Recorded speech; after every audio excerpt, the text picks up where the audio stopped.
Vous l'avez vu dans 2 vidéos que j'ai postées où je visite des boutiques de comics à Naples. J'ai passé quelques jours en famille à la découverte de cette ville au patrimoine absolument incroyable. Une ville qui m'a séduit par bien des aspects. Je me suis régalé des meilleures pizzas du monde, bien entendu. Et puis j'ai pu faire découvrir à mes enfants toute cette culture absolument incroyable. J'ai profité de cette visite pour visiter 2 boutiques et pour découvrir ce format qu'on aime tant. Ce sont ces kiosques qui nous manquent tant, ces comics qui font partie de notre ADN, de notre patrimoine et qui sont encore édités en France, pas en France, justement, en Italie et en Espagne et qui nous manquent tellement en France. Voici le premier numéro de Ultimate Spider-Man. Je pourrais vous en faire un petit page à page si vous le souhaitez.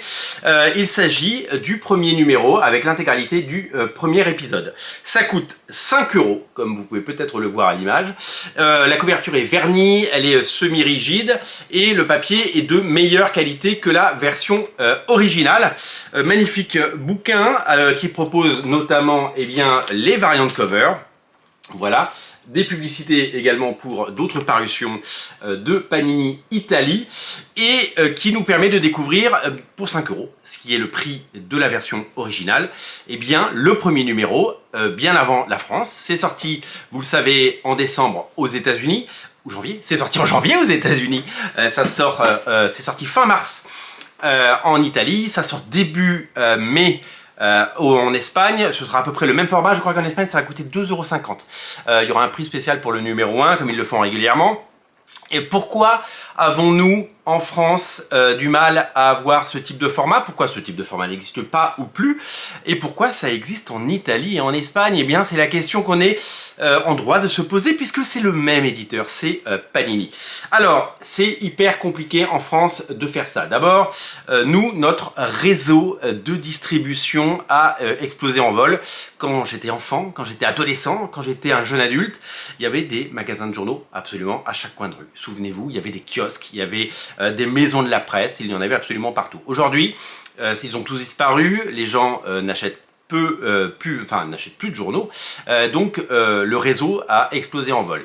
Et puis en France, on habite dans un vieux pays dans lequel nous avons créé des strates, dans lesquelles la distribution est organisée de façon à ce qu'une énorme partie du prix proposé ici, bouffe la marge totale et bouffe le prix total. C'est-à-dire que si Panini sortait en France à 5 € un bouquin comme ça, je suis incapable de vous dire combien il leur resterait, mais certainement moins d'1 €, c'est une évidence. Et je pense qu'il leur resterait pas loin de 50 centimes, voire beaucoup moins. Et comment produire un comics qui est distribué partout et qui est imprimé en couleur pour 50 centimes et espérer gagner de l'argent et en vendre suffisamment, c'est très compliqué.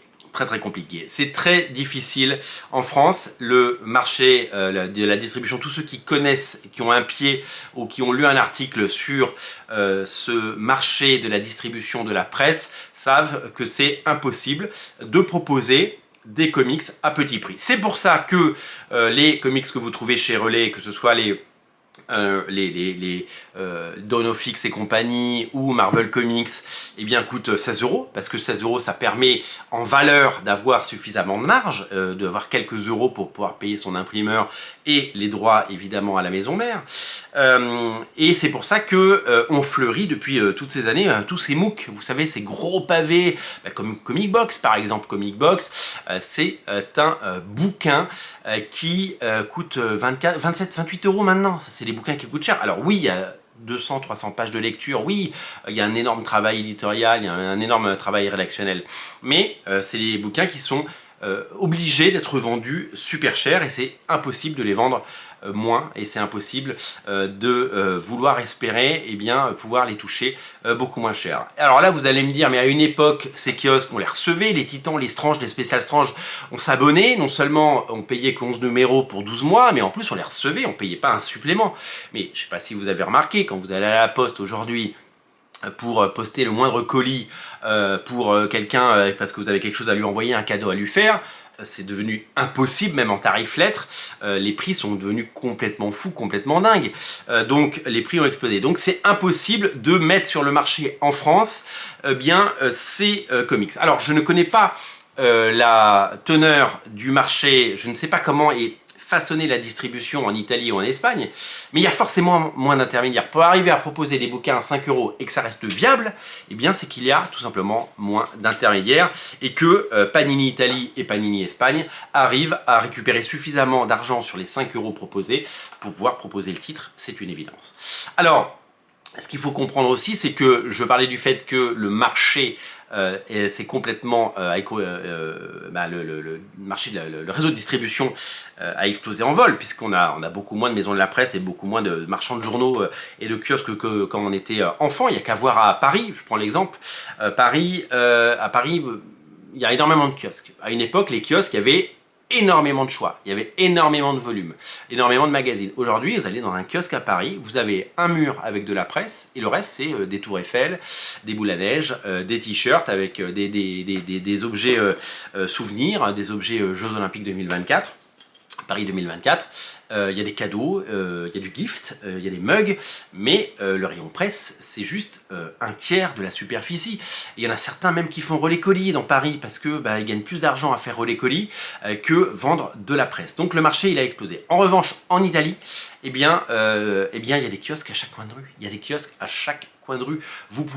Ils ont cette tradition du kiosque et vous pouvez aller découvrir un nombre incalculable de points de vente hallucinants. Alors là où j'ai pas passé assez de temps parce que j'avais autre chose à faire, j'ai pas visité 200 kiosques, j'en ai vu beaucoup.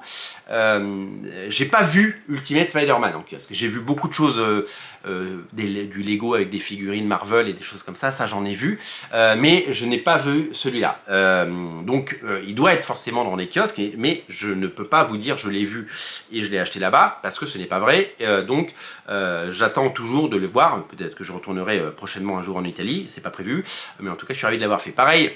En Espagne, vous allez sur les Ramblas à Barcelone, il y a des kiosques partout. Il y a une tradition du kiosque qui existe encore en Italie et en Espagne et qui n'existe plus en France parce que ça a été remplacé par autre chose et que les maisons de la presse ont disparu avec le temps et avec la concurrence de tous nos réseaux sociaux et les sites d'actu et évidemment tous les autres loisirs que nous consommons à longueur d'années et de journées. C'est bien dommage, c'est bien dommage parce que ce format il est génial. Ce format, imaginez que ça sorte en France. Imaginez qu'on arrive avec un Ultimate Spider-Man à 5 € qui puisse toucher un large public, peut-être être distribué en librairie. C'est compliqué de mettre ça dans un format souple, dans des caisses de Hachette avec d'autres bouquins, ils vont se faire écraser, ils vont se faire défoncer, ils vont arriver abîmés. C'est très compliqué, la distribution n'est pas adaptée en France. J'ai posé la question de savoir si, il y a quelques semaines, est-ce qu'on aurait l'espoir d'avoir ça en France sous ce format souple à Panini, et ils m'ont dit que ça a été très compliqué. Ils ont fait un test, vous le savez, avec c'est la Haute République, Star Wars, ça sortait quasiment en même temps qu'aux États-Unis. On avait un format qui était dur pour le coup parce qu'il fallait faire des bouquins et qu'en France les bouquins sont presque condamnés à être en dur à cause de ça. Le public n'a pas répondu présent parce que le positionnement, le prix n'a pas eu le succès ou l'accueil escompté, si vous voulez.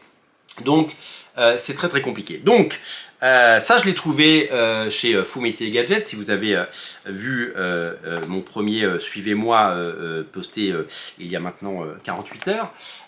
Et donc on a le premier épisode avec, je vous l'ai dit, quelques publicités, mais on a le premier épisode en italien dans une très très belle édition. Je me suis permis de prendre l'édition collector du coup, qui elle ne coûte pas 5 € mais 7 €, voilà, parce que j'ai trouvé super chouette et que j'ai eu très envie de la prendre, et je me suis pris le Ultimate Universe qui est le one shot qui est sorti entre Ultimate Universe et Ultimate Spider-Man, c'est à dire qu'entre ça et ça il y a eu ça. Je ne sais pas comment Panini va nous proposer ça, ce sera peut-être dans le numéro 1 du mensuel, du soft cover, appelez-le comme vous voulez, qui sortira prochainement, c'est très bizarre de pas Voilà, on l'a pas eu. Ils auraient pu le mettre en conclusion de ça. Ça aurait été un choix.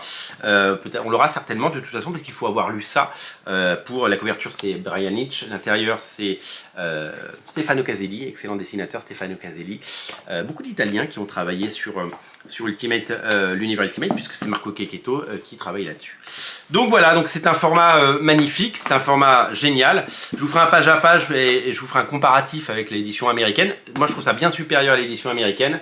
On rêve d'une édition comme ça qui viendrait d'Italie, un format inspiré du format italien. On en rêve en France. Malheureusement, la structure de la distribution ne le permet pas et je ne vois pas comment ça pourrait changer, clairement. Je ne vois pas comment on pourrait pouvoir proposer cela. Tout ce que je peux vous dire, c'est que je suis très content d'avoir ce numéro en italien. J'ai la chance de parler un tout petit peu italien parce que j'avais fait ça un peu d'italien à l'école.